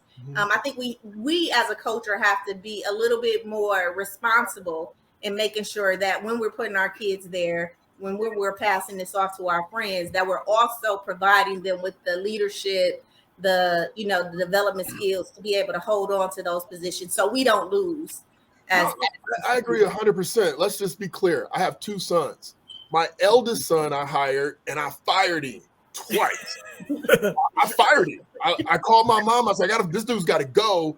How do I get rid of him and not ruin our father-son relationship? Because he got to go. And when I let him go, when I did it and I let him go, my cousin worked for me. My sister worked for me. They were all like, oh my God, thank you. He was screwing all of us up. And I'm like, why didn't nobody tell me? I had to find out for myself when stuff wasn't getting done. And so I'm not saying that we should just give. Like I'm not saying what Jason said is wrong. You don't just give it, but they got an advantage. I can promise you that.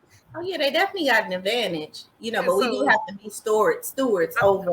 I want to piggyback off of that, Derrick, because my concept was, if they don't want to work for me, or if they're not qualified to work for me, I definitely want to have a contact for them. So It's like, I want to build a network of people where it's like, okay, you're doing this. That's not my jam, but I have somebody that you can go work for. Like, that's 100%. My personal mission, because it's like 100%. They're not always aligned with you. So, but I want that same concept. And then for me, it's like, I was telling somebody the other day, I want my friends to have businesses. I don't want you to work for me. I want you to have your own business. So you don't come and ask me for stuff. I want you to be successful. So it's all about, but it's still that drive. And like you said, he didn't make the cut. You gotta go. Gotta go. You're not gonna crush your golden goose. I mean, I don't care who you are. I'm not gonna ruin everything because I want you to work for me. But I think you do talk about something great, Derrick. It's just the mindset of, let me say this, as a therapist, to be able to do these type of things, bringing your friends and bringing your family, there's a healing that has to happen, because the business relationship and the family dynamic, we have to understand what this is. Like, at this job, you're not my son, right? You are my employee, and you have to abide by the rules. At this job, you are not my friend.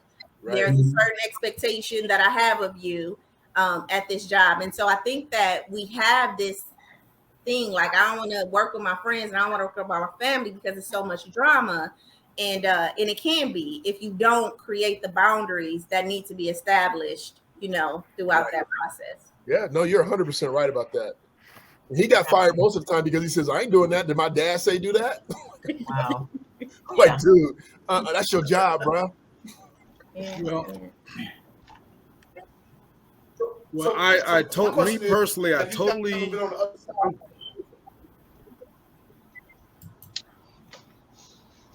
Jay. Go ahead, Breeze. Well, I would say, have you guys ever been on the other side of that nepotism? Somebody took a job from you, and you didn't, because they were doing no. I've experienced that. No, I disagree with nepotism. 100% against nepotism, and I'll tell you why. I don't agree with the whole nepotism. First and foremost, as Sheila pointed out, nepotism it's not just giving your relatives or friends these opportunities, but it's favoring them over other people. I'm against that. As business owners, we have kind of a fiduciary duty to our own businesses to put people in position that are qualified for those positions, no matter who they are. So I have 9 children and 27 grandkids, as I said earlier. I'm not hiring one single one of them if they're not qualified for the position, not because I have anything against them, but because my obligation to this business is to make sure that it runs the way I envisioned it when I created it. And I'll tell you guys a really short story about a famous actor, Nicolas Cage. Everybody here has heard of Nicolas Cage. He's a famous actor, not my personal favorite, but he's famous. He makes some movies. I'm not a big fan. But anyway, here's the point. Nicolas Cage actually comes from a famous family. His father is August Coppola. His father's brother is Francis Ford Coppola, who was the director of the Godfather movies. So Nicolas Cage had an automatic open door to Hollywood, and he turned it down. He said, because his real name is Coppola. He said, I don't want that. He said, I want to make it on my own. And he changed his name to Nicolas Cage so he could go out and audition and make it on his own. And he did. He made it on his own, for better or worse. Whatever he did, he accomplished on his own. I think the best thing we can do for our children, our siblings, homeboys, and all these other people that we care about is give them information, give them knowledge, teach them the game, teach them business. And then if they take that knowledge and turn it into something tangible and they want to apply it to our businesses, that's fine. But I don't want them walking away with something I gave them other than knowledge. That goes for my kids too. I told them when I die, it'll be enough money for your plane ticket to get to the funeral and enough for a bucket of chicken, and that's about it. Everything else is going. Wow. Don't get me started, but because Breeze is a savage, basically. But listen, let me ask you this, and I'm done. How many of y'all remember the nepotism of MC Hammer and what happened to him? Yep. He brought half of Oakland on board with him. Yes. Yep. MC Hammer say, don't worry, I got this. Come on, shake your booty. I got you. That Negro was broke. He was down there at the welfare office. Y'all want to buy some CDs? No. So I'm against nepotism I'm against nepotism. I think the best thing we can give, even you, Derrick. Derrick is a very smart guy. The very thing you can give your kids is the game, that knowledge. Give them the business acumen, so no matter where in life, no matter what city, plat, they can make it. They can stay. But let me tell you, I gave my kids I take that everywhere I go. I gave my kids janitorial jobs. When my father and my mother and them passed for some okay. You chopping up big time, bro. Yeah, I gave my kids janitorial jobs when they were 8. They were around when I was making phone calls. They were around when I was shooting off emails. I took my one son that's still with me today on client appointments, and he just sat there and listened. And like Danielle said, he said, Dad, why do grown people like way older than you do everything you say? I said, because I know what I'm talking about. And so I've taught him this. So what Breezy's saying is accurate. My eldest son that I fired, he was a musician. Okay. And so I tried to give him a clerk job, and he couldn't do it. So he had to go. But my point is that I started grooming my kid. I hired my nephew. He was studying videography in high school. And I said, come on in and turn that class lesson into a reality. Okay. And so, we're not talking about just putting people in positions and saying good luck. I'm talking about people that want to do the job, that are willing to learn, and are willing to start at the bottom. And I just disagree. If we will never build any kind of momentum as a race to get anywhere near any equality financially if we keep spending and we keep making our kids start over. But everybody's got a different opinion, and that's fine. And I don't have any issue with that. I really don't. I know my son don't have to start from zero. I promise that. Because you know what? I use the 20,000 people in my network to push his products as a realtor.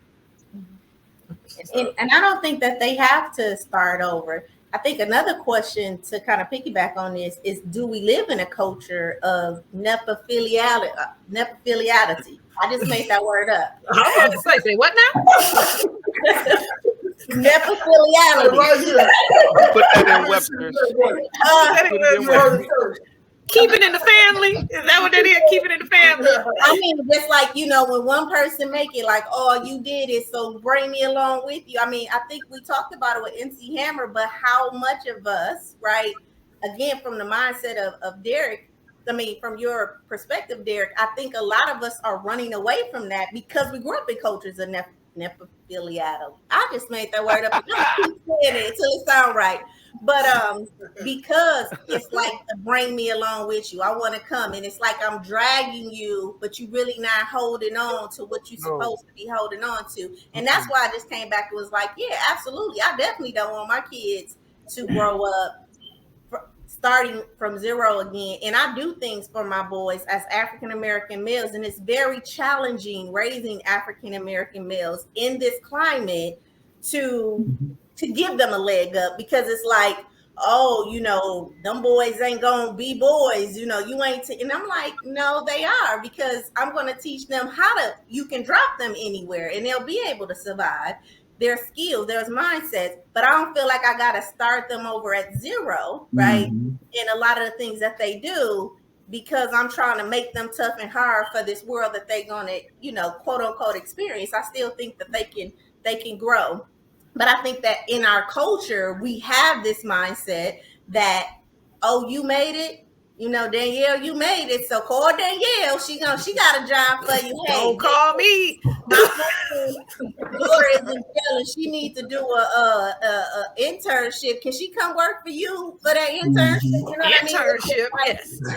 You say I mean, no. look at our athletes, our entertainers. Look at all the best athletes and entertainers. A lot of them, you know, they're promoting these reality shows or something, and LeBron's son's playing ball, and, you know, Kobe's dad was a pro athlete. Curry's dad was a pro athlete. I mean, it's been going on, and it's the kids' decision to put the work in to also be great and hold the mantle. And if they don't, they don't. There you go. I'm cool with that. But the reality is that Kobe took his dad's mantle and was like, "You didn't do nothing. Let me show you what you should have did, Dad." Right? Curry's the same way. Let me show you what you should have been doing, Dad. And his brother plays. So, I mean, we look at it and look at the entertainers, and yeah, maybe MC is a great example of what not to do. But, you know, there's also reality shows on these people, and their kids are singing, and they got a studio, and they got them in there practicing, and that's called a leg up. My son would love if I had a studio for him to come into and record his music. Love it. I would be the best dad in the universe if I could do that for him. So I just think that, you know, we're kind of, you know, picking and choosing where we decide we want that to happen. Yeah, to a certain extent, though. Again, to a certain extent. If that's what my daughter wants to do, she can come on.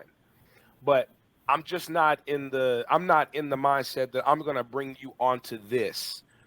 I'm going to take that bit of information, and you should be gathering that as we're going along anyway, because that goes right back to our question.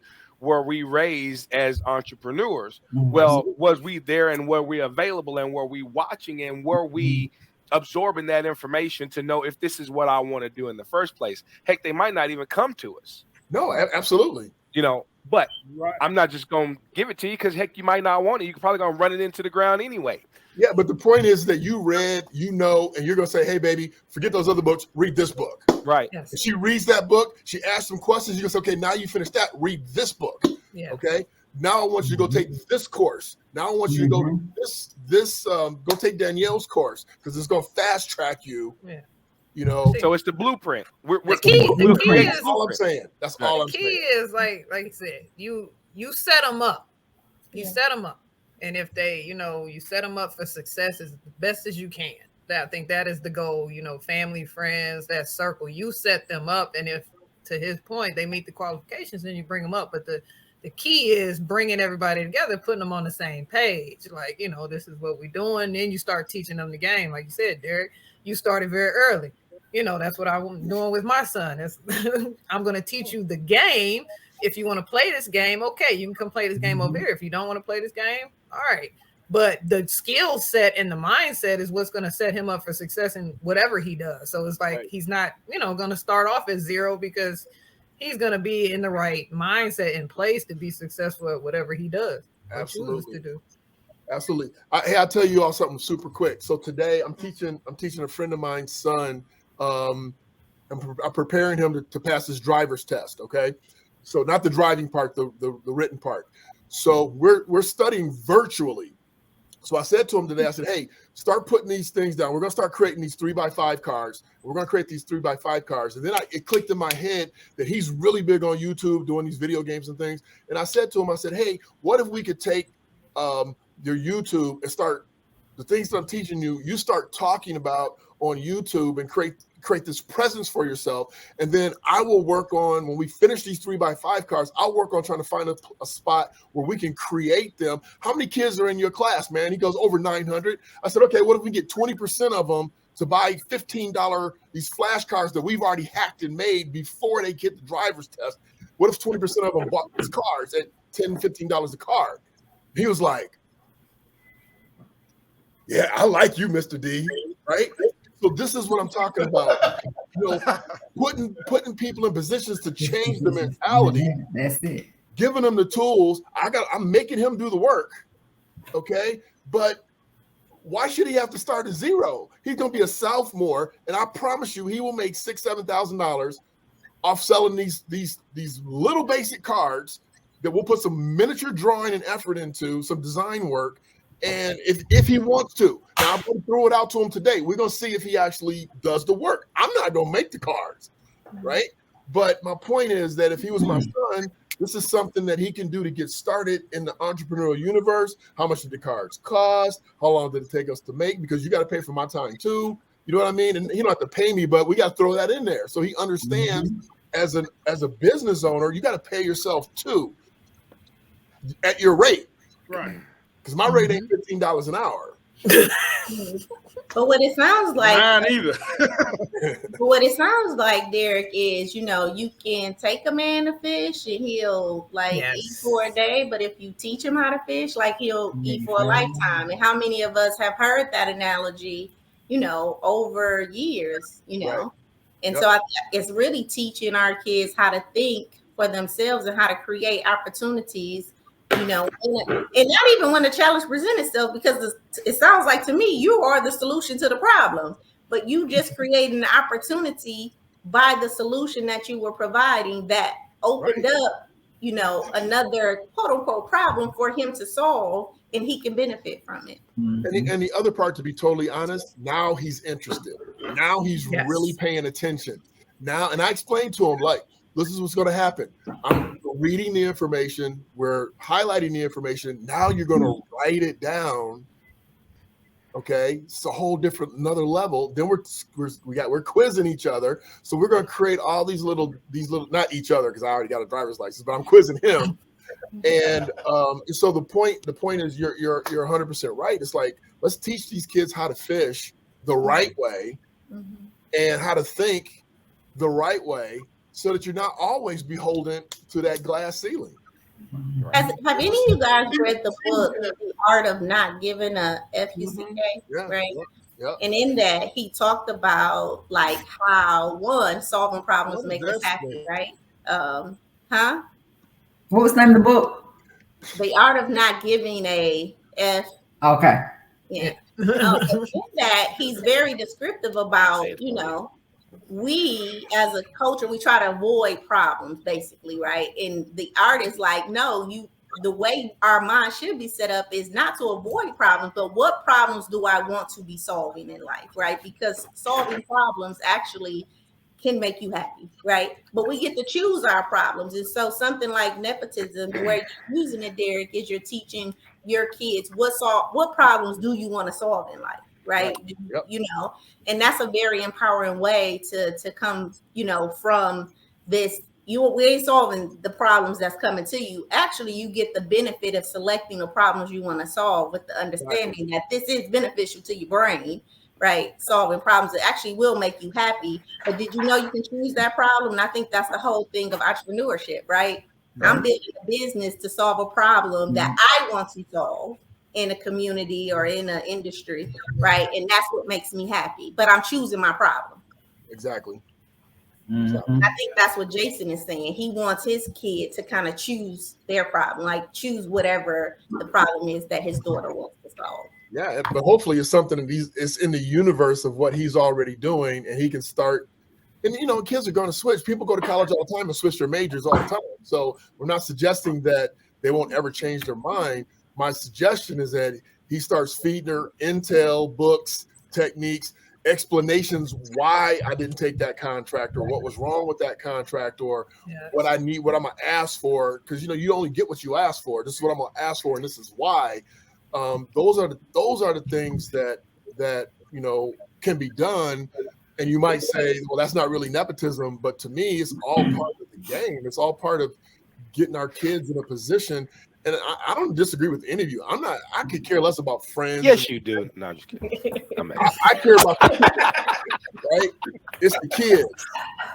Position the kids to take over, because they're clean slate. It's not just in sports, right? It's not just in sports. I think we do it, we do it. We invest in our kids. I see a lot of us as a culture, we invest in our kids in sports, making sure that they get the coach, making sure that they get the things that they need to do to hope that they're going to go to the league. And so, we can, but not just in that industry, but in across the board, I want to answer this question. And I got to go. Jay, the question is, how much patience should you have for family? And I'm with Jason. I don't have any Zero.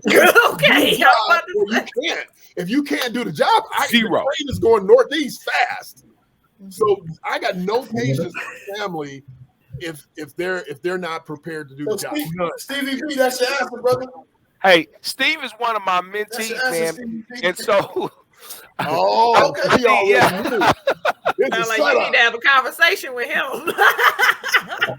I'm about to drop the link for you, bro. I'm about to drop the link for you, man. Yeah. Well, we had this conversation. We had this conversation before, and I think that he wanted to see what your perspective on it was, because he knows that I don't the same title of that book that Sheila was just talking about at all. At all. No. I have to be honest. I think you should have some patience with smaller kids, but you give them smaller jobs, right? Like I said, I started mine doing janitorial. I started letting them go to meetings, but when he actually had a job, he had to do the job. But my older family that I hired, I told you I hired my sister, I hired my cousin. They came in and they were ready to go. They were already HR experts or experts over here, so they came in ready to roll. So I got zero patience for adults and family, none. All right, you all see where the line is drawn. I love it. This definitely. I love it. I got to go. You all have a good evening. Hey, great time, brother. We'll see you next week. All right, Derrick. So look, we're going to do this right here, y'all. I'm going to do this to you guys real quick. Here we go. And we're going to get off of this bad boy. So, okay. Right. Yeah, I know. That should have been the last one right there.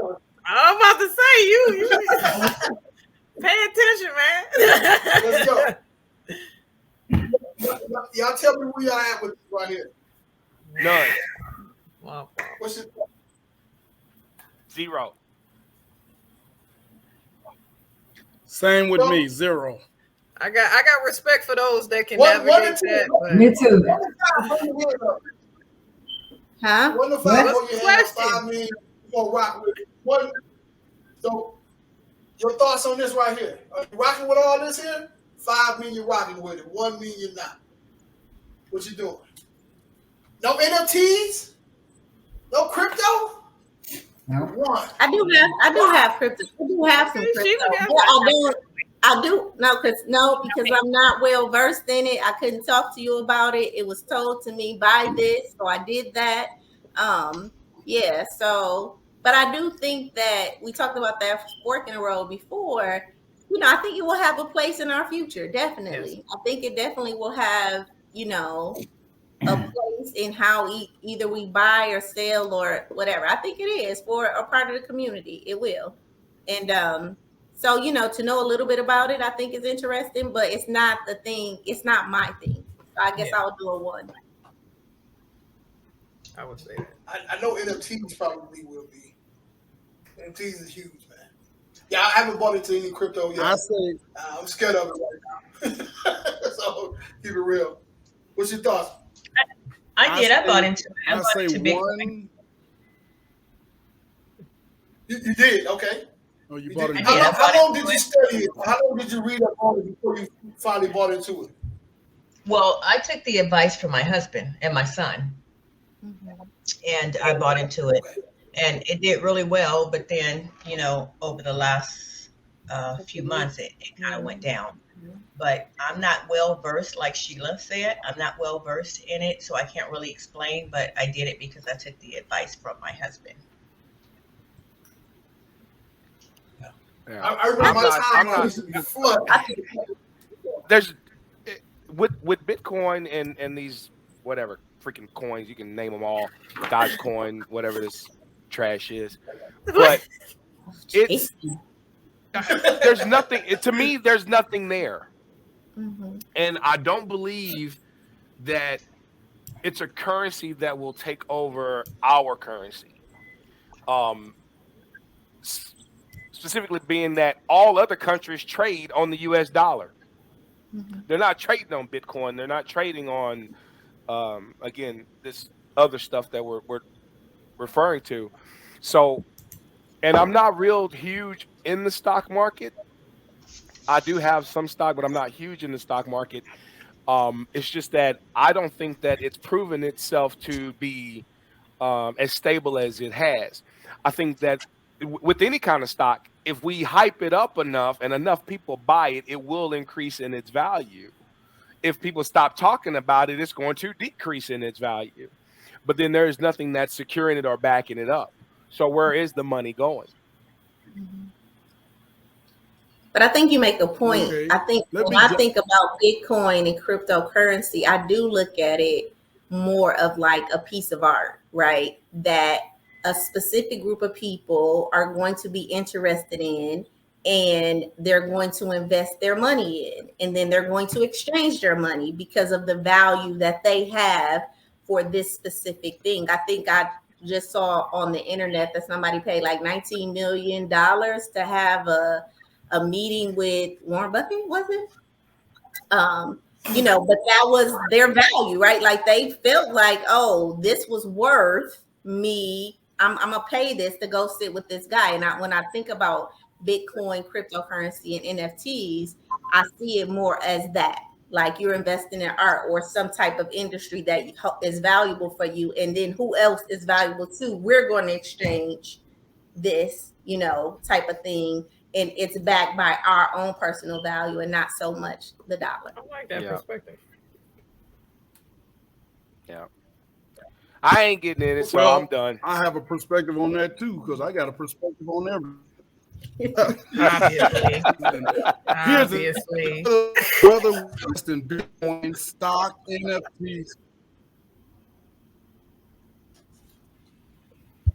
You ain't gonna be able to have a perspective if you can't keep a stream. You're gonna have to work on your Wi-Fi, brother. You gotta plug in. You know what I think it is? I think, Breeze, you got a lot of great content to deliver. It's something about the interview. I don't know. Keeping it stuck. You overwhelming your computer, man. It's too much sauce. Can you breathe through it? It's choppy, man. It's choppy. Just let it go, man. Let it go. You're in the matrix, man. You're in the matrix right now, Breeze. Type it in the comments. Well, listen. Yeah, type it in. We'll read it. Type it in the comments. Go real slow. Now I do know like the Bitcoin. This industry just lost a lot of value. Like 2 weeks ago, whenever the little data thing came out, so a lot of people lost like a whole lot of money in this. But again, when we're talking about investment, it is for the long term, you know. And are you going to continue to invest in this so that it can, you know, eventually rise back to the occasion? I think Bitcoin was up by like 12% in like one day. Yeah. So it looks like it's turning, but again, I think it's something like fine art or wine. You know, people who like it, they like it, and people who don't, they don't. Yeah, I'm not going to invest anything else in it. Well, listen, it's been a great show. I want to go over. I want to thank you guys' time. Say it again. You want to read Bree's comment? Okay, let me go ahead. Let me get this comment in there. Oh, we got a lot going on here. Let me see here. I can't. You know what? The way he said through the. He private. said, invest in yourself. Don't invest in nothing else. Invest in yourself. That's the summary. Invest in what you believe in. In our own business. In your own business. Okay, it's in all caps. In our own business. There you go. That's the great close. Invest in yourself. Drop the mic. Drop the mic, Breeze. Drop the mic, Jay.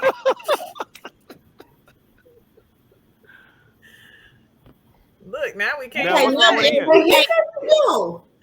Jay, come on. We can't hear you. I hear you.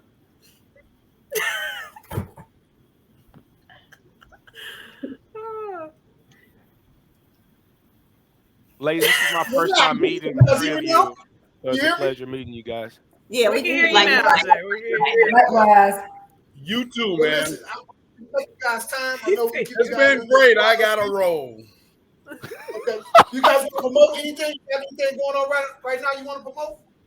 Again, we had to stop in our program, which is a framework for entrepreneurs to stop self-sabotaging and procrastinating in their life. So you can go to any handle for me, I Am Shaping Solutions. Message us. We are doing free discovery calls right now. And then we do have the procrastination scale. So to see if you're a procrastinator, and those be coming out on the 24th. So, and I'm Sheila Little, CEO of Shaping Solutions. Remember, if you can shape it in your mind, you can shape it in your life. Okay. I like that. I love a good tagline, man. I like that. I need to go after that. If you got a T-shirt with that on, I need that T-shirt. You got it. It's coming to you. All right. Who's next? Who's next? Anybody next? We was good. We thought we was ending it. I ain't know. Go ahead, Jay. Yes, can you hear me? For now. Breathe. He said, I write, edit, and publish, and I happen to be the best in the industry. He said the name of my company is Samarian Publishing Company. And why am I screaming though? www.samarianpublishing.com. We got you, Breeze. No. All Anybody right. else got anything? You think you're looking to sell? You got anything going on you want to promote? Nah. No. Okay. They'll find us. You guys know we do a lot. Actually, you guys will be on. Your links will be on everything like it normally is. It rolls out on a Thursday. First like 12 o'clock on Thursdays. Keep in mind that we got a lot of things going on over here as well. So you want to learn Spanish, reach out to us. You want to learn a little bit about bird dogs, reach out to us. We got a free bird dog class, Spanish class as well. We have an REI MeetUp that we do the second Saturday of every month. You want to learn about real estate, get on there. We have the book club on the 15th. And I forgot the book. Which one is that? How to influence people. That's for you, Breeze. That's James Brown. James Brown. He want a discount. You say you can get a discount to anyone who listens to James Brown. I am excited about the book club, though. I am excited about the book club initiative. Yeah, that's gonna be cool. Now, Jay, I must say, I got to get my calendar out because not yours. Say it again. He said, "What kind of books are y'all reading?" So it's all different type of genres that we're going to be into. Pretty much self-help books or like some type of growth, development in your business, personal growth and development as an individual. I think that the idea though is to come together as we're coming together now and just share ideas and perspectives, because you can read the same book 3-4 times, and depending on where you're at, you're going to take something different from that experience. And so collectively, hopefully, just having different people read the book, we can get a more holistic kind of view from the book. So I'm excited about that. Absolutely. Cool. That stuff will be rolling out. So please pay attention to the Facebook group. All that stuff will be rolling out on there. And if you guys post stuff on there, I'm going to be posted every single time. Great job, Kizzy, on the presentation. Great job. Thank you. Hey, Jay, don't forget to let them know, man, that we meet every second Saturday for wholesaling real estate and multifamily residential on meetup.com. So if you guys want to come out and join us on the second Saturday, where we drop some gems and information about real estate and how to buy and hold and things like that, me and Jay are available on those Saturdays.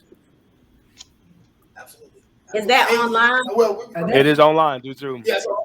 We y'all posting in the Facebook group? Everything's on. Okay. Say it again.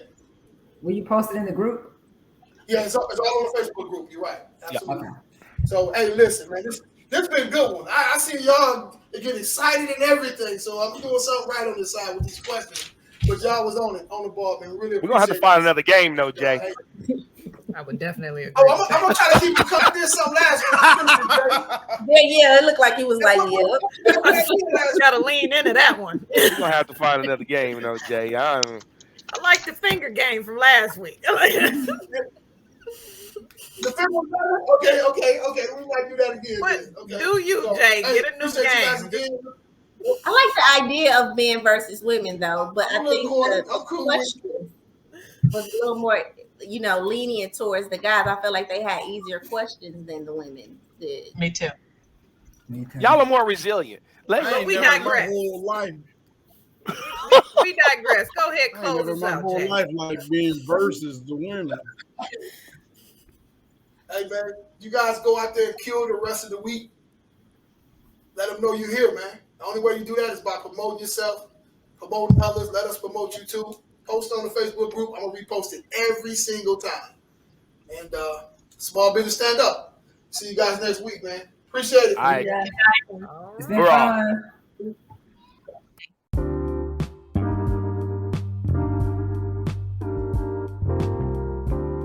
MCA Back Office aims to help real estate wholesalers who have their 9-to-5 jobs, those who are busy with their businesses or family responsibilities, and even help students. MCA Back Office gives you leads, research comps, calculate offers for you. Basically, MCA be your back office. You can find them on Facebook. Just search MCA Back Office.